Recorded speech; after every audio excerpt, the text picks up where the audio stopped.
جو ہندی بیلٹ کی جو ہماری پالیٹکس جیسے ابھری ہے اس میں آر ایس ایس کا بہت بڑا نیگیٹو کنٹریبیوشن رہا ہے. ہر سال کسی نہ کسی حصے میں کوئی نہ کوئی دنگا ہوا ہے کہ جن کو ہم دنگے کہتے ہیں یہ ہم زیادہ تر ایک طرفہ وائلنس رہا ہے ہندوز کا مسلمس کے خلاف. تو اسی لیے آر ایس ایس کا اس میں کافی بڑا رول رہا ہے.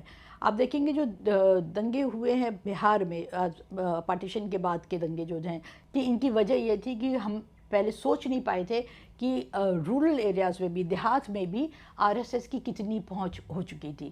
تو یہ دنگوں کا بلیم ہے یہ آر ایس ایس کے ہی متھے چڑھتا ہے کہ اگر آر ایس ایس جیسی آرگنائزیشن کو ہم مین اسٹریم کر دیں گے, اس کو سطح میں آنے میں مدد کریں گے, تو ہمارے یہاں سوسائٹی میں اور کتنی پرابلمس کریٹ ہو سکتی ہیں. اور جس میں سے L K Advani information broadcasting minister بنے, تو جو میڈیا میں آر ایس ایس کا انروڈس ہوئے دھیرے دھیرے, وہ اس کی شروعات 77 سے ہو گئی تھی. تو اس میں میڈیا نے ان کی بہت مدد کی.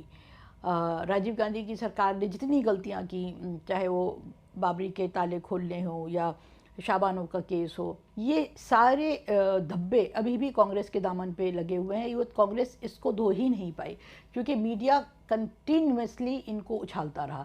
سرکار کو ایکسپوز کرنا بہت اچھی بات ہے, مگر یہ اس وقت سرکار کو ایکسپوز کرنے کی ہمت میڈیا کو کہیں اور سے بھی مل رہی تھی. مودی سرکار کی تک آتے آتے تو بالکل ہی پکایا پلٹ ہو گئی ہے کہ آپ کچھ بھی ایکسپوز کرنا چاہیں ان کے اگینسٹ, کوئی الزام ان کے اوپر لگتا ہی نہیں ہے. وہ ہمیشہ صاف ستھرے ابھر کے آتے ہیں. میں جو اگر آپ جڑ پہ جائیں گے تو میں اس کو 1977 کا الیکشن جس میں جے پی نے ان کو مین اسٹریم کیا, اس کو الزام دیتی ہوں کہ اگر آپ ہندو ہیں تو آپ نیچرلی وہ ہیں دیش بھکت ہیں, مگر اگر آپ مسلم ہیں تو آپ کو اپنی دیش بھکتی دکھانی ہے. ایک پی آئی ایل ڈالی گئی تھی, کہا گیا تھا کہ لو جہاد کیا ہے آپ ایکسپلین کیجئے.